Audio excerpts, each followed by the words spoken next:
SolveYourTech.com, your source for how-to guides and tutorials. Welcome to our video about how to stop Siri from announcing calls on iPhone in iOS 17.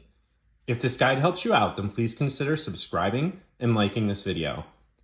If Siri is currently announcing the name or phone number of someone that's calling you and you would like to prevent her from doing that, then you can do so by opening the Settings app. You can then scroll down and select the Siri and Search option, and then you can choose the Announce Calls option from this menu. Now you can select which of these different options you would like to use for Siri to announce calls. If you don't want Siri to announce calls at all, then you can select the Never option, and now you will never hear her speak the name of a contact or the phone number whenever you're receiving an incoming phone call.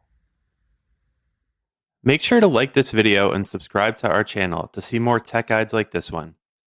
For additional information on this topic and to read the entire article, click the link in the description to visit solveyourtech.com.